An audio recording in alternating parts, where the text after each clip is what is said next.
आज पड़ोसियों ने ब्राह्मण के दिल पर चोट करते करते रुला दिया। आज ब्राह्मण बड़ा दुखी हुआ,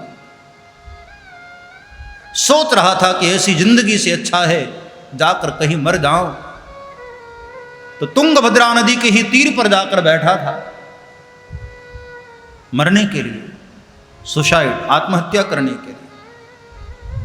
और मरने जा ही रहा था, इतने में एक संत उधर से गुजरे।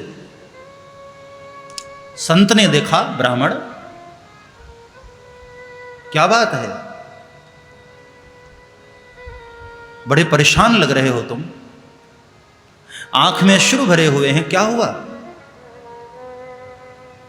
और जब संत ने पूछा तो ब्राह्मण हिलकियों से रो पड़ा,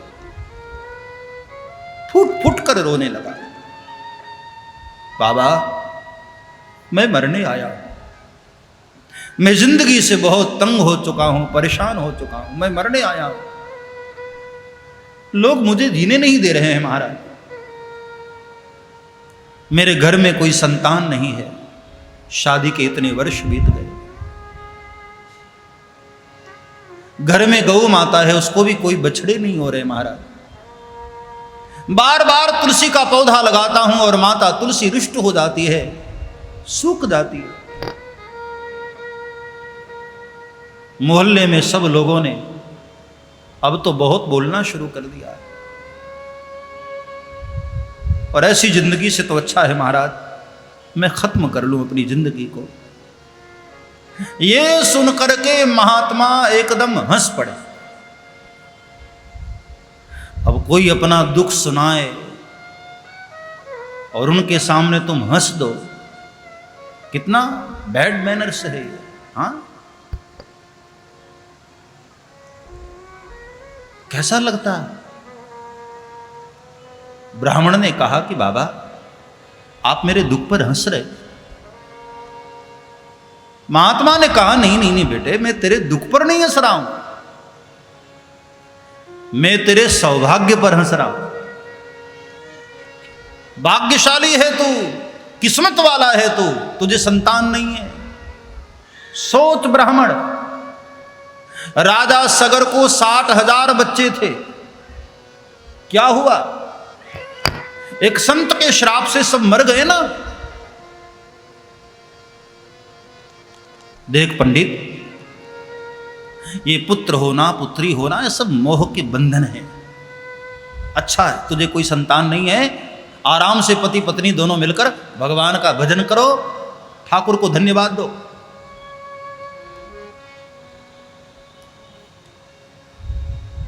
ब्राह्मण ने कहा कि महाराज आप क्या जाने संतान का सुख क्या होता है। गृहस्थ जीवन में छोटा बच्चा अपने कोमल चरणों से चलकर आए और गोद में बैठकर अपनी तोतली भाषा में जब कभी पिताजी कहता है, माँ कहता है, दादाजी कहता है, कानों को कितना सुकून मिलता है।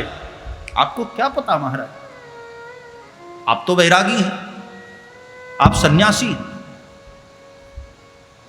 महात्मा ने कहा पंडित सच बताऊं, जीवन का सत्य यही है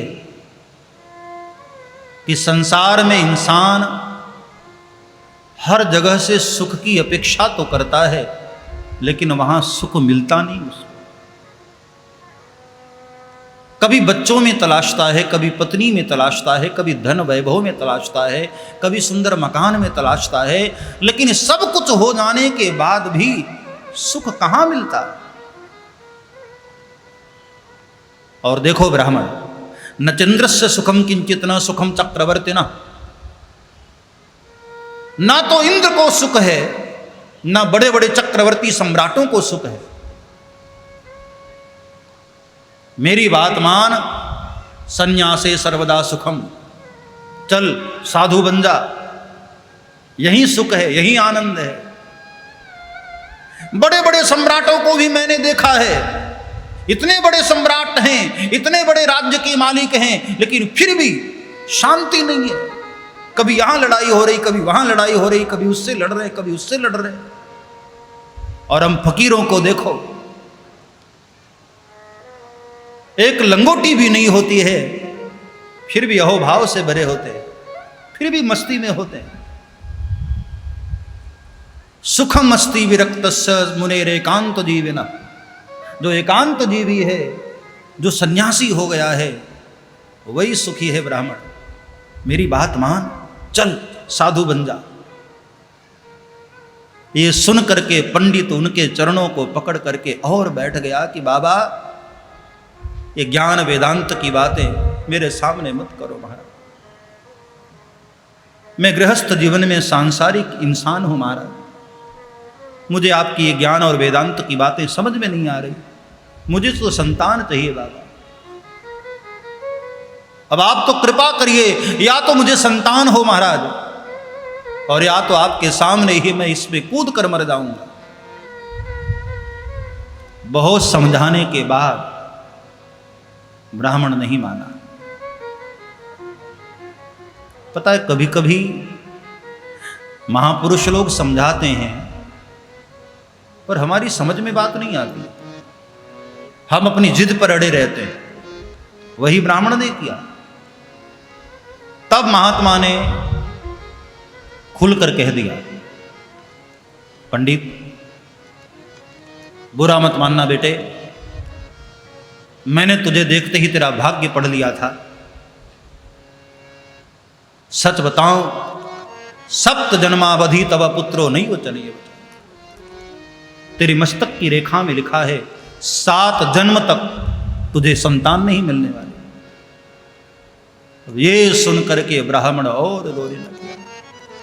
नहीं महाराज, ऐसे न बोलिए, मैं इतना जरूर जानता हूं कि आप जैसे संत यदि चाह लें तो विधाता की लेखनी को भी पलट के रख देते हैं महाराज। वो संतों के हाथों में सामर्थ्य होता है।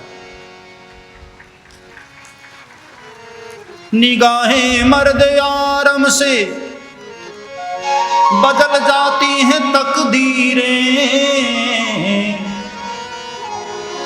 अगर विश्वास सच्चा है तो कट जाती हैं जंजीरें।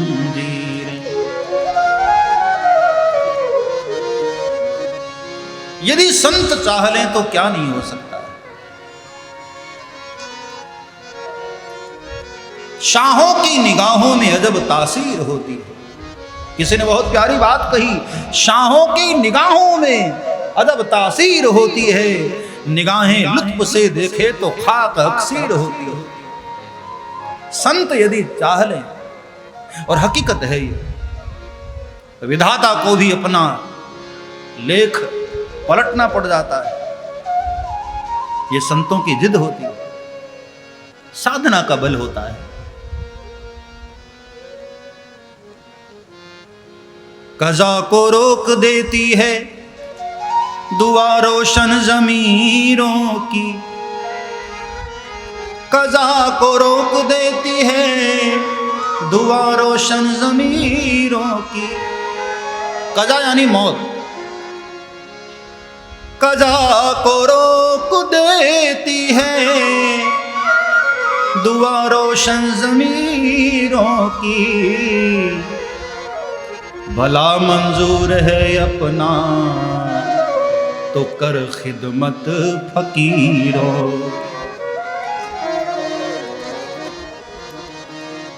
बड़े से बड़े राजा फकीरों के चरणों में बैठे रहते हैं साहब, पागल थोड़ी। हाँ, जो चीज, जो वस्तु, जो आनंद, जो मस्ती फकीरों के चरणों में है, साधु महापुरुषों के चरणों में है, वो बड़े बड़े सोने के महलों में नहीं है साहब।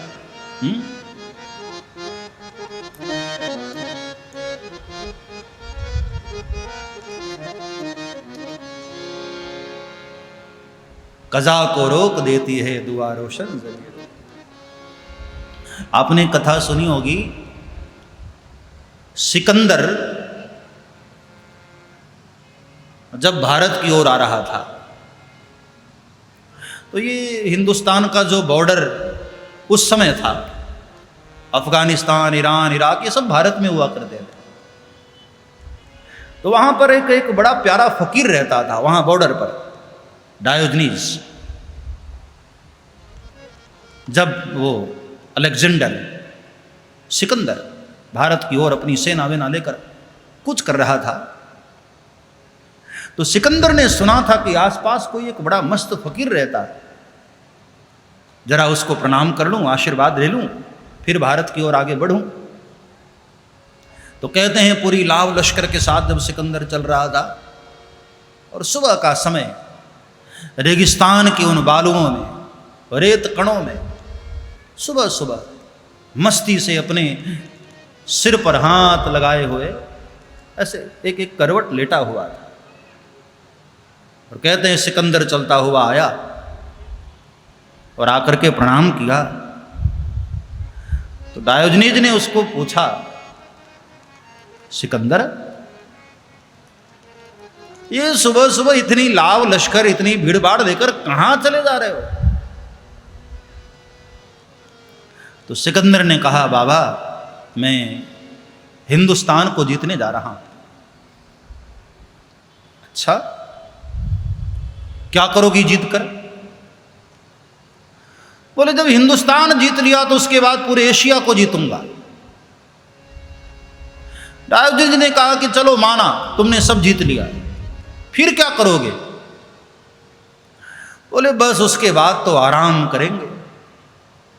ये सुनकर के ठहाका मार करस दिया कि जब सब कुछ करने के बाद आराम ही करना है तो वाह, मेरे बगल में लेट जा, अभी से आराम कर ले। ये सब लड़ाई झगड़े करने की क्या जरूरत है? आराम ही करना है तो अभी से आ जाना, मैं तो आराम ही कर रहा हूं। बड़े बड़े फकीरों के चरणों में जो आनंद है साहब, वो बड़े बड़े महलों में नहीं। सब्सक्राइब करें श्री चिन्मयानंद बापू जी के YouTube चैनल को और हमारे वीडियोस को सबसे पहले देखने के लिए बेल आइकॉन को दबाना न भूलें।